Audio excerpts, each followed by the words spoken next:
आतंकी संगठन हमास के हमलों का जवाब देने के लिए इजरायल की वायुसेना ने पूरी ताकत अपनी झोंक दी है।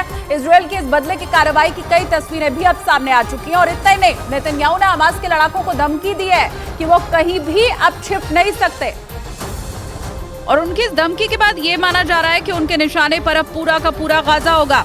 इजरायल के प्रधानमंत्री बेंजामिन नेतन्याहू ने चेतावनी देते हुए कहा कि हमास जिस भी जगह छिपा है और जहां से वो हमले कर रहा है, उन जगहों को हम खंडहर में बदल देंगे। Israel is not only fighting for its own people, it is fighting for every country that stands against barbarism. Israel will win this war, and when Israel wins, the entire civilized world wins.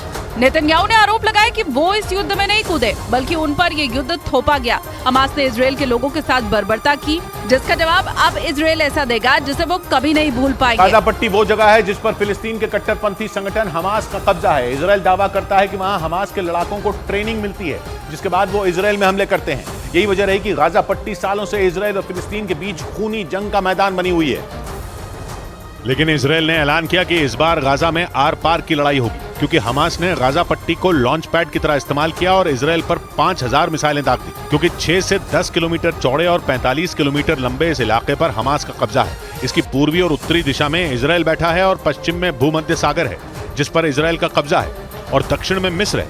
यानी Gaza पट्टी का ज्यादातर इलाका Israel से घिरा है, जहाँ कड़ी सुरक्षा रहती है। लेकिन हमास ने सुरक्षा को तोड़ दिया और उसके लड़ाके इजरायल में घुस गए। और अपने इस ऑपरेशन को हमास ने ऑपरेशन अल अक्सा फ्लड नाम दिया, जिसके जवाब में इजरायल ने गाजा पट्टी में ऑपरेशन आयरन सोर्ड शुरू किया और गाजा शहर धमाकों से दहल उठा। यानी 1967 के बाद जो इलाका करीब 25 साल तक इजरायल के कब्जे में रहा, वो इलाका वहां हुए सबसे बड़े हमले की वजह बना, क्योंकि गाजा पट्टी पर 2007 से हमास का कब्जा है। और उसी कब्जे को खाली कराने के लिए इजरायल ने गाजा पट्टी पर धुआंधार मिसाइलें छोड़ी, जिससे वहां के अस्पताल शवों से पट गए। इजरायल ने दावा किया कि उसने गाजा शहर और उसके आसपास के इलाकों में हमास के ठिकानों को टारगेट किया।